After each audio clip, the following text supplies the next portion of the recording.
Hi everyone, welcome to another appointment with Going Expat. And today our guest is Aneesa. Hi Aneesa. Hi, How thanks are for you? having me. All good here. Very good, thank you. So we're going to talk with Aneesa about expat life, and we're going to focus out of Europe for once, for a change. Aneesa comes from South Africa, and she currently lives in Qatar, even if in her life she had experience in other countries as well. But she's gonna tell us a little bit more about it. You can also follow her on Instagram on her account, Expat Panda, and the same name goes for her blog, where she talks about Qatar, but also a little bit more about expat experience and more topics that can be interesting for people that move in this kind of countries and out of Europe, sometimes traveling Europe, and what are the challenges that they can face. Aneesa, tell us a little bit more. So, yeah, as you mentioned, I grew up in South Africa, which was a very unique experience in itself. And then I got the opportunity to move to South Korea, started teaching there. And even though it was really hard at first, and I thought that I wouldn't enjoy it, I ended up really loving the whole experience of living in a different culture and embracing a new way of life. And fast forward many years later, I found myself in the Middle East, still teaching at an international school here in Qatar, but also by the way of Kuwait and also the UAE, the United Arab Emirates. So it's been an interesting journey so far. I've learned a lot about the world and I've learned a lot about myself. And yeah, just the challenges, but also the highlights of expat life have been in a constant cycle for me since I first moved abroad. Indeed, and you had changed some different countries between themselves. So I guess that the highlights, as well as the challenges, of course, but also the beauty of these differences, it was Yeah. an highlight point for you. That's awesome. And what about the project? Let's call it like that, that you have with your social account and your blog, and the name you choose for that, Expat Panda. What is the thoughts behind it? So when I first moved to South Korea, it was 2011, and I had relied a lot on the information that I got from different websites and different blogs and different accounts of people's experiences living there. But it also came to my attention that there wasn't really many blogs or any at all at that time of, people with my passport or people with my skin color sharing their experiences of living abroad.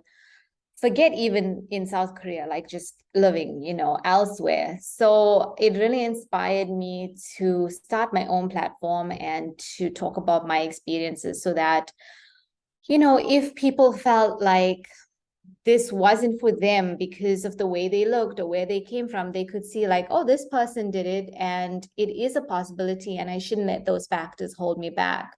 So that was really what inspired me to start the blog. To be honest with you, I didn't expect it to blossom the way it has. And over the years, I've tackled a lot of different topics, from like passport privilege to really being specific on how people can get a teaching job abroad, particularly in the Middle East.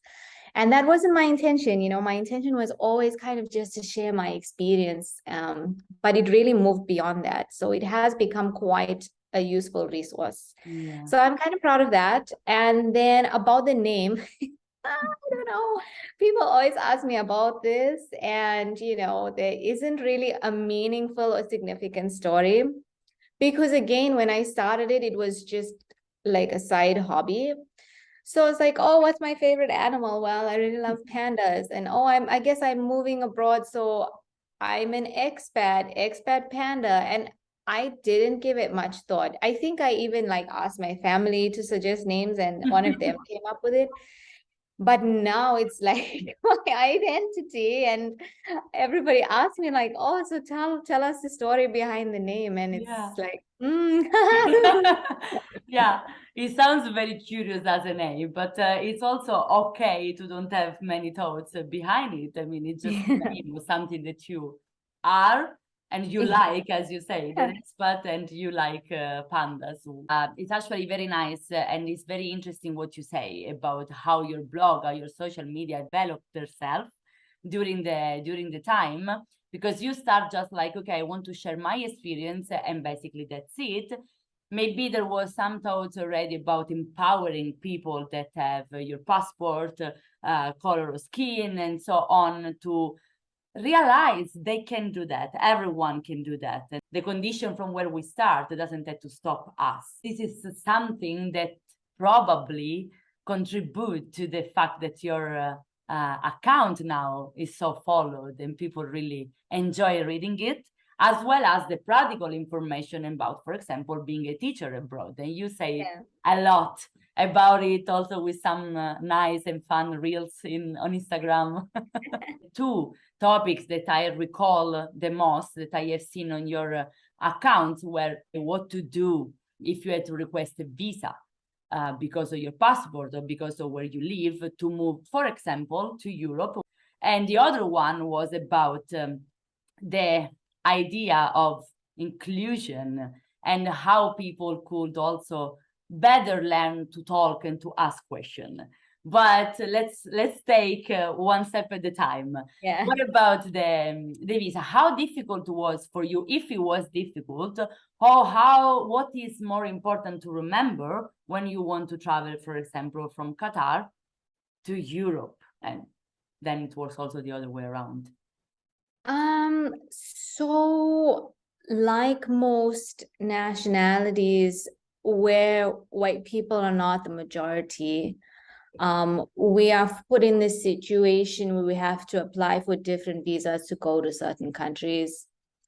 And with Europe, it's a bit different because it's one visa that allows you entry into the Schengen zone, which of course is numerous countries. But the process to get the Schengen visa, it's like they really want to drain you of a liter of blood, you know. So you have to make an appointment, first of all. The appointment is the first obstacle because I honestly think they only see like, you know, maybe 10 people a day, but the demand is so much greater. So you kind of have to keep checking the website to see when you can get an appointment. And then once you have the appointment, it depends on how backlogged they are. This can be a matter of days. This can be over a month. So my last appointment that I had gotten, I had a month in between getting the appointment and then actually going. So if you're in a rush, there's no, like, please don't be, let's put it that way. You have to really plan ahead. And then in the interim between, you know, waiting for the interview date, you also need to amass a lot of documents to show that your time in Europe is temporary and that you will return to wherever you're going next. So you need to provide proof of employment, 6 months of bank statements, a letter from your company, and your copy of your passport, a copy of your residency, depending on if, you know, you live somewhere outside of your citizenship. Yeah. So those are just some of the things off the top of my head. And then on top of that, you need to show a day-by-day itinerary of what you will do.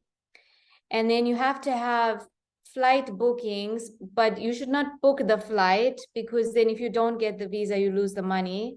So you should have confirmed flight bookings, but not paid for. It's very complicated. Okay. Yeah. And then of course you need medical insurance to the value of, I think, 30,000 euros, something like this. So you have to have all of these things. And then you go there and you don't go to the embassy. And this is a common misconception people have. You go to an agency which handles this for you. Okay. Because the embassies don't really want to deal with this. Like, they don't want to deal with the people. They just want the documents. So you go to this agency, and each like place is affiliated to a different agency. Like Spain has their own, and then like the Netherlands and Greece and Germany, they're under another one. So it's a bit weird. And then they take your fingerprints and your documents, and then basically they let you know, when you need to come back. And then you pay 80 euro, I think is the visa fee. But on top of that, they charge you like a processing fee and a service fee. And it's very expensive. Like, yeah, so it's a lot. And then I think they don't even give you like a timeline of when they will give you the visa. It can take anywhere between 5 days to maybe a month. So really it is a gamble. And then to round this off, because I know it's really long, No, even if you request, like let's say I request 1 month multiple entry, because let's say I want to go out of the Schengen zone and then return, it's really not guaranteed. Like the person will just give you what they feel like. So the last time I had requested 6 months multiple entry, and they gave me 2 weeks single entry, just because they felt like it, not because of anything that I had done, because all my supporting documents were, okay. correct. So it's just very disheartening sometimes, because you can never actually make plans, because you don't know what the outcome will be. So, and then if I compare, because you asked me to compare. So if I compare like coming to Qatar with a South African passport, I just show up. Like that's it. Yeah. So it's totally different. And then there are nationalities that require a visa for Qatar, and that is a matter of an e-visa, which they get online. So again, they would also just show up with their printout. So it is really very different procedures. Yeah, it's also different depending on what kind of passport you own. As a European person, so I have an European passport. When I had to go to Thailand, for example, or US, of course, I had to request a visa, but it wasn't so long and crazy, the procedure. So it was just definitely easier. And this always make me think about, why do we have passport? Why do we have to make this difference between people? Which is totally unfair, but that's my point of view. I guess we share this idea, and a lot of people that live abroad probably open-minded about it. But it's important to realize that it exists. So I guess it's very important when you point out this procedure to remind people what they have to do in order to get the visa, for example. Another topic you talk about on your blog, on your social media, is maybe how also talk to other people, because inclusivity pass also through our words, what we say, how we ask questions. And it's not only about think to be open-minded and inclusive. And one thing that I didn't realize before I actually moved abroad and read posts like yours is related to the question, where are you from? But what can happen when people ask you where are you from? How deep do they go, and why it's annoying and maybe a little bit racist in a way? Yeah, I think, the people have a perception of how others should look based on their nationality. So if, for example, you say you're American and you're not a white person with blue eyes and, blonde hair, and a cowboy hat, like I don't know what the stereotype is. They are just really confused. And so in my personal experience, being South African, people don't seem to understand that. And so it becomes a question of, oh, okay, but where are you really from? And then it's like, no, but I'm really from South Africa. Like, I'm not lying, and why would I lie? Like, there is no point to a lie like this. And then it's like, okay, but what about your parents? What about your grandparents? What about your great grandparents? And really now we are talking about my family tree, deep diving into my ancestry. And that might not be something that I want to talk to you about, particularly if it's the first time that I'm meeting you. Yeah. And people don't realize that for a lot of people who live in a dual kind of identity, for example, where your ethnicity and your nationality are not necessarily the same, sometimes the reason that you are from the place you are from is because of a lot of traumatic things that have happened to your family and ancestors down the line. So it's not the most polite or the most appropriate thing to be interrogating someone when they've given you an answer and you keep, Yeah. asking where, but really, but grandparents, So I think it's really important for the person who's being asked to realize that that is not a reflection of you and you are not lying and you don't have to provide anyone with the answer that they expect. You are only obligated to say what you feel. And if it doesn't satisfy their curiosity, that's not your problem.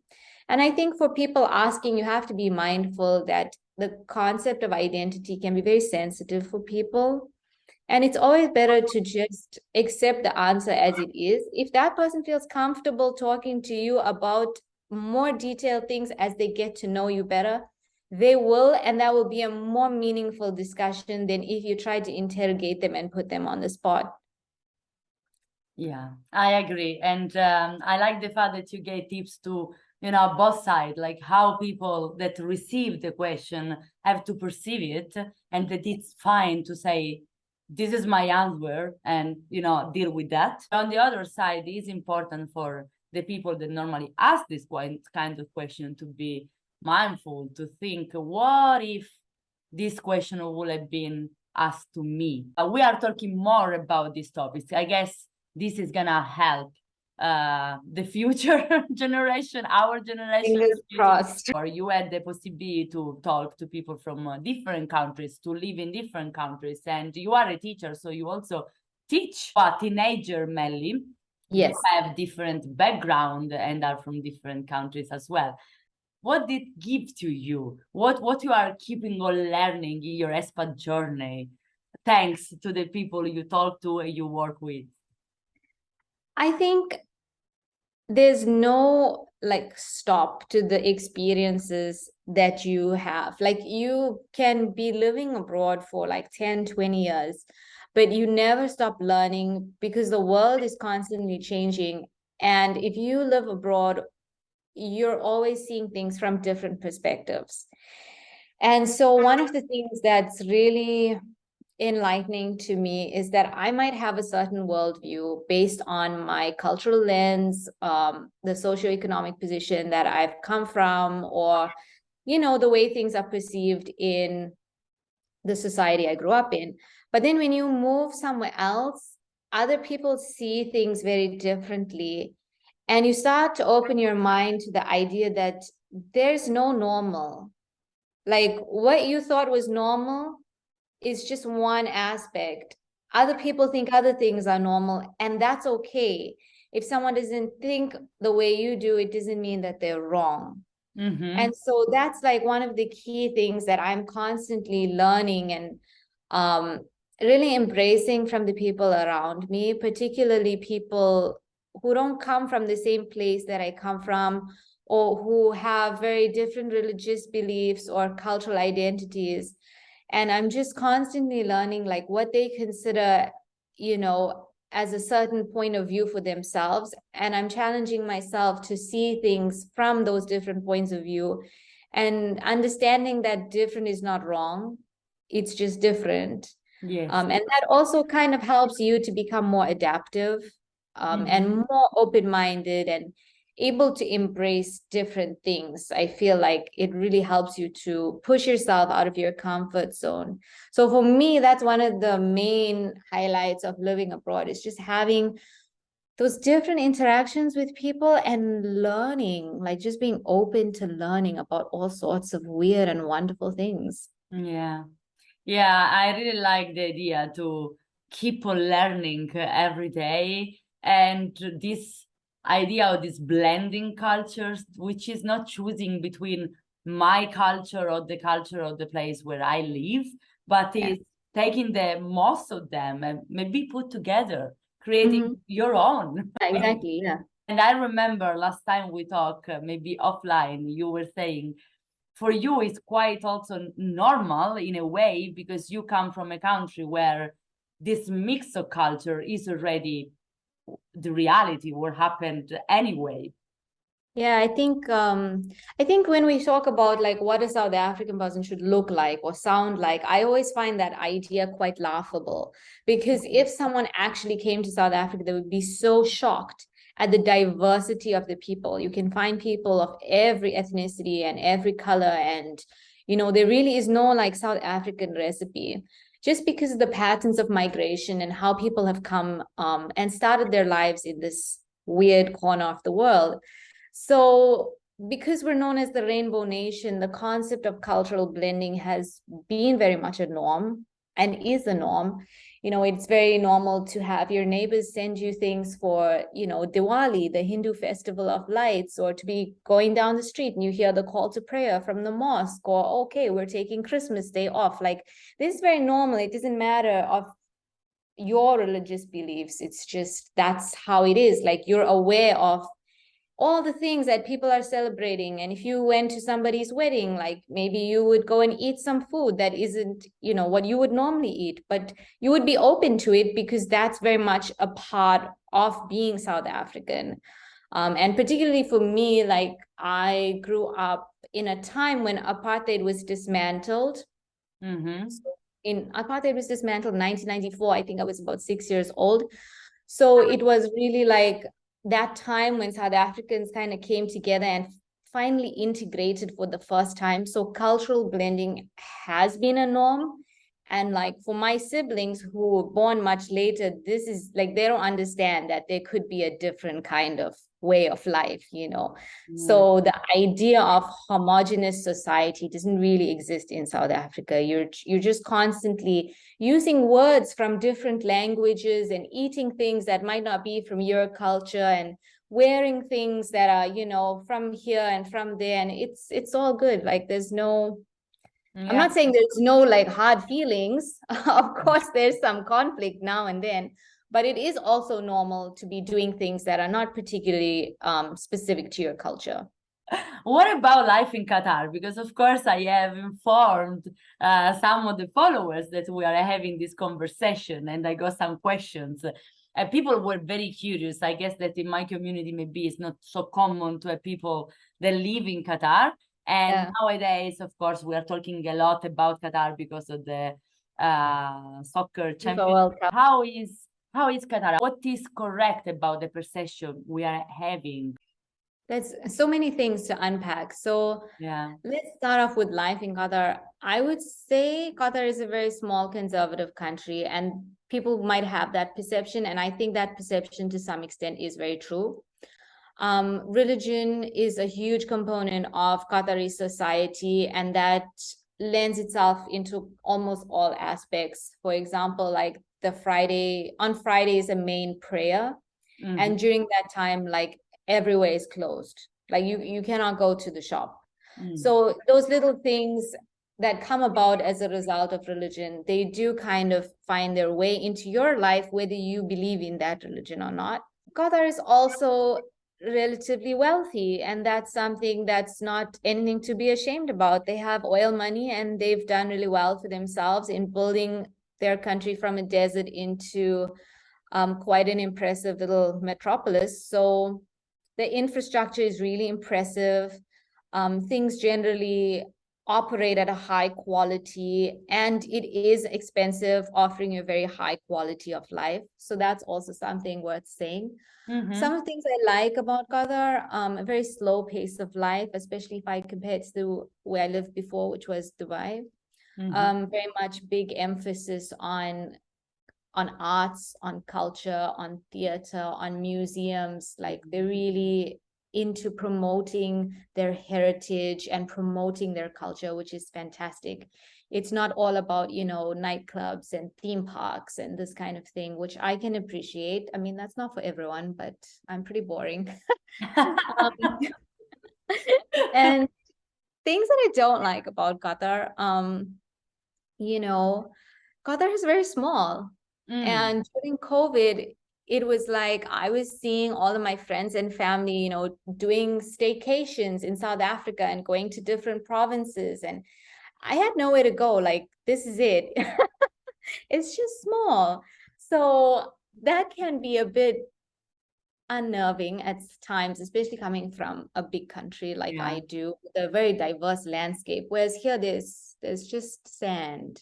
Like, times that can be a bit depressing, but I will say that Doha is a huge hub, and you can really travel anywhere from Qatar, and that is a huge plus for me. And I've done a lot of traveling to places I might not have been, so accessible to me before. So Yeah. for me, that's really positive. In terms of the World Cup, oh my God, it's so stressful because, they really want people coming here to have the best experience. Like in 2010, South Africa hosted the FIFA World Cup. And like, respect to my country, they did their best. Okay. But it was also kind of like, we built the stadiums, come watch the soccer and go home. It wasn't like, we're going to make this the best experience for you. No, they did what they could, and that was it. Whereas here in Qatar, it's really amazing the amount of things they are doing. They have revamped their, transportation system, and they have all these new public art sculptures, so many programs going on. They've brought all these famous musicians and famous artists to design things, and it's like, wow, Well, so yeah, if you are coming for FIFA, you will most likely have the best experience out of all the World Cups. I'm not a football fan, so I cannot comment on like the nitty-gritty of it, but the infrastructure is going to be pretty amazing, I think. It's just really stressful living here now with all the construction going on. I can imagine. Yeah. Yeah, so as of today, right now, it's 20 days to go. So things are really kind of at a very tense point for the country. But Yeah, they're really normally, excited. normally I'm a lot in soccer, but this year World Cup is not really, Italy is not going to play. So I am mixed feeling with the idea to even watch it. I'm like, I'm not sure. But despite that, I guess that they are also using, let's say, this to attract more people. So they want to give you the best experience you can have in Qatar, also because then you go back home, wherever you are from, and think like, hey, that experience was amazing. I might go back. I'm going to spread the voice to my friends and say like, hey, let's go to Qatar. I don't know how many travelers are in Qatar every year. Maybe it's a too difficult question, but it might be one of the reasons of course it attracts more people, but not only short term, but the idea is like, let's attract people long term so they come back. Well, I think also it's important to note from a different perspective that places like South Africa, places like Qatar, for countries like this hosting an event of this magnitude, it's not just for them. It's to put a whole region on the map. It's to say like an African country can do this. A Middle Eastern country can do this. Like, it's kind of representing a collection of places that are often misunderstood and misperceived. So it's bigger than just people coming to Qatar. It's kind of opening the eyes of people to be like, oh, actually, this is not the land of terrorism or fear or whatever you may have perceived it. It's opening your eyes to being like, oh, well, my experience in Qatar was good. Maybe next time I will visit Oman. Maybe next time I will visit Lebanon. Like, it opening your eyes to seeing something even just beyond the country that's hosting. Yeah. And you see, you already opened basically my eyes on that, because my assumption was different. One word from somebody that lives in a specific part of the world can totally change our point of view. It's like, hey, well, I'm not used to think like that, but indeed. Well, I guess we covered a lot already. And so I just have a last question for you. That is, what is your tip for expat people? I think the hardest thing for people, and maybe I should also preface this by saying, for people who grew up in societies where travel seemed like a very far away goal, because I know for a lot of European citizens, like traveling around is very much a norm. Like everywhere you go, you meet Germans, right? Why? Because Germans grow up thinking that travel is normal. Okay. But like for other people, like for me, growing up, travel was not normal. Travel was something that extremely rich people did. The idea of going to work abroad like never hit my mind until maybe I was in my 20s. So I think for people who grow up in these kind of communities where it's like travel is seen as a luxury or as something frivolous, you need to just open your mind to thinking in a different way. It's like you have to have a mindset shift. And one of the hard things about doing this is that you have to also open yourself up to the fact that you might have no support. Like when I was moving abroad, no one was like, this is the best thing you can do. I'm so happy for you. People were just kind of like, why are you doing this? Like, why? What is lacking in your life? So you have to open up yourself to the fact that you have to be your own cheerleader. And if you want something, just do it. Like just apply for the job. You never know. Just take the leap of faith, accept the opportunity, say yes. Because even if the opportunity that is coming your way is not what you think is your dream opportunity, like for example, maybe you really wanted to work in Italy, but instead you got a job offer in Japan, just go. Yeah. You never know how that experience can enrich your life and maybe lead you to the next opportunity of your dreams. So it's just important to kind of have this mindset shift that you are your biggest cheerleader and you deserve this. So just put yourself out there and hope for the best, because if you told me that I would be living in Qatar on the cusp of the FIFA World Cup, like I would have laughed. Like I would not have thought that was possible, because truly you never know where you will end up. Like, did I ever think I was going to be doing an interview about my life with this Italian lady living in the Netherlands? No. You just truly never know where life will take you. So just be open. Yeah. Just take every opportunity. And I really like the idea of being the cheerleader ourselves. It's very nice. Also, to imagine it, it's very nice. Yeah. Thank you. I guess that your word really can inspire me for sure and can inspire a lot of people. I'm gonna leave, of course, all the contacts or the link to the blog, to the Instagram page of Aneesa in the description of this video. Thank you for being with me and for telling a little bit of your story, point of view. And thank you everyone for watching. Bye.